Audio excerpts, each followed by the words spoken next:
What's one MTB goal you hope to achieve? Ooh. Well, I never won Rampage, but Second place. still time. Yeah, 2 second places. 2 second places. Fancy yourself back out there? I mean, I love Rampage, and it's such a sick event. I would go in a heartbeat, but, you know, there's some bloody good riders coming along now, so hard to get in there now, I'd say. Is it, yeah? And there's a lot of youngsters that are, which is cool to see, you know, how many people are keen to throw down for an event like Rampage now. Would you truly want to go back, or is it more of a decision? No, I love it. It's such a Yeah. sick event. But I kind of wish I was going this year, even if I wasn't riding just to watch, but yeah, I kind of ran out of time. yeah. Do you feel like you're Gee Atherton, you got second at Rampage twice, you're gonna have to put something down? Do you feel that? Do you feel a bit of like pressure going there, or No, not at all. And the result isn't, you know, oh, that's sick. That's I don't actually really- not the answer. Yeah, I don't really think about the results that much. You know what? Rampage for me is going out into the desert with a few boys, getting up at like sunrise, driving into this mad environment, spending the whole day there, like pickaxing in the hot sun, and then just going home, doing it all again the next day, and just blowing yourself to pieces for 2 weeks. And it's just such a sick event. Like I love it. The event isn't, you know, an event I would do for a result or to try and get this position or this podium. You know, it's because you're at Red Bull Rampage and there's nothing else like it in the world. You know, you spend the 2 or 3 weeks in the desert, waking up every morning with this like nervous feeling in the back of your stomach, like I've got to hit that feature. Yeah, I can imagine. Yeah, It's creeping towards you, you know. Yeah. You've spotted this gap or drop that you want to hit, and it's just there waiting for you, just Dude. looming over you. Specifically, can we talk about that drop? Because that has to be, if anything's going to keep you up at night for a solid 2 weeks, it's that drop for me. And it's like some form of torture. Like you turn up on day one, you've got to walk the entire mountain and find your line on, like, you have to find it day one. Commit to like this enormous feature, whatever it is, and then spend 2 weeks just creeping towards it, you know, knowing that at some point you're going to have to test it, and at some point you're going to have to hit it, and it may or may not work, and the outcome is going to be pretty gnarly either way. Yeah, I mean, I think that was the biggest, sorry to... No. But I think that was the biggest feature I've, like, stood at the edge of, and the feeling of being on, like, the edge of a building. It was like that drop. But I don't think... Everyone's seen it and everyone's seen how big it is, but there is something about actually being there, and I know that's an annoying thing to say. Yeah, I know what you mean. It's like really, really true. Like, standing on top of your drop didn't get easier. I looked at it every single day. Never got nicer, did it? Didn't get nicer. Not one bit. Not one tiny bit nicer. Did it get nicer for you? No. And I remember the moment, day of testing it, after all this time building, I'm there, like, push up on the run in, roll towards it, and look over the edge, and there's like a scattering of like photographers down there, the boys, not many people around, push back up, do another roll in, a few more photographers and videographers have gathered because they've seen you up there, go back up, another roll in, look over, and there's just like everyone has come, you know, every photographer, videographer, iPhone, they're all there. And you're like, oh shit, I'm going to have to hit it now. And your goggles go on, your helmet's on, and you just feel your heart like beating out of your chest, and you just drop in. And as I roll off this like blind takeoff, you just see the valley behind it. And as I drop, I remember that like sinking feeling in my stomach, as I know I've like come in a bit quick, and I know I've gone too fast, and I'm just like falling through the air, just like ripping out the sky. And then I just slam the floor, and massive crash.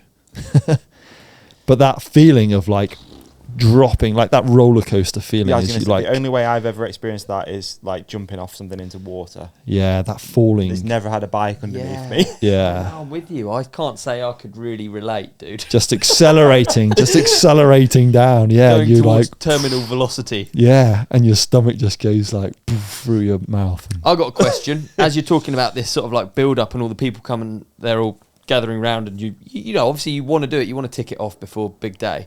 At what point do you do the kind of the fear goes away? Is that you putting knee pads on, or is it literally at the top of the run, or is it first thing at breakfast in the morning? How do you do it? Oh, it's like this little secret moment, like, you know, I've just got up, I'm like making breakfast, and then like something pops into my head. I'm like, probably gonna have to hit that feature today. And then like you'll talk to the boys, and they're like, "Are you gonna test it today?" And I'm like, "Nah, we'll just build today.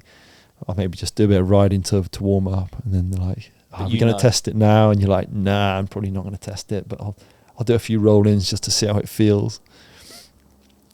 But you don't want to call it, you know. You don't want to be like, "I'm gonna hit that today," because then, you know, everyone is waiting for you to hit this feature, you know. So the moment is literally breakfast. It's like this kind of, it's just this indeterminate time early in the day, like, and it's the same whether it's Rampage or you're testing a feature or like, you know, this line that I've just been building at home, right? Had this one big gap on it that I was just nervous for this big drop because it was big, you know, trees on the landing, kind of scrappy. I'd built it, so wasn't sure if it was going to work or not. And you wake up in the night and you're like, oh God, I've got to hit that soon. And it would like be there. And when you're there in the day, you're like with the lads, brave as anything. You're like, this will be fine. But then at home in the dark, in bed, you wake up and you're like, oh my God, what am I thinking? You know, I've got to do that. Have you ever had the thought that you're like, oh, I'm nervous and I'm Gee Atherton? No, but you know what the worst feeling is? Probably worse than that nervous feeling is when you're like, I'm not going to do it. And then you decide not to do something. And you walk away from it. And then it's there. Oh my God. That haunts me. That plays on my mind. Yeah, I'm that's with you on hard to that, deal yeah. with. And then it stays with me. It's not like I've decided not to do it, I move on. I'll be like thinking about it for days after.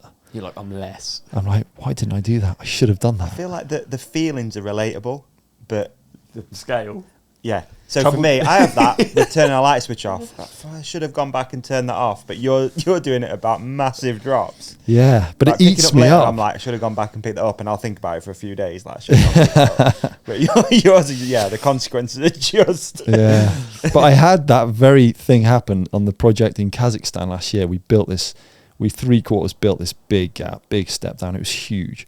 The landing was, we couldn't get it nice because we couldn't get water there. We were middle of nowhere. And the lads were like, this is bad. And I decided in the end, oh, this is too dangerous. And I was like, I'm not going to do it. And we walk off. And then it, like, even after the trip, I'm back in England. The film's gone out already. Like the edit's out. And I'm still like, oh, I should have hit that step down. And it stays, it just eats away at me.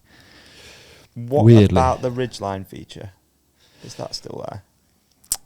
Which one? The one you crashed on? The one I crashed on. Oh yeah, no, that's all still there, but Yeah. I'm perfectly peace with easy that with one? that, yeah. Okay. Oh yeah, trying something and crashing on it, that's fine. Like Okay. you, Right. you- It's just that it wasn't done. Right. yeah, it's just when you walk away from it, you make that decision. Yeah. Because I'll second guess myself. I'd be like, that would have been fine. I'm sure. with you on that. I've got stuff that I've nailed myself on. I'm like, I don't actually. Oh yeah, I never want to go back to it. No. Oh, book 'cause you- closed. Cool. Because you know. Yeah. Oh, Yeah. yeah, well, I would be fine just if I went a bit slower. You know, like that's Yeah. enough.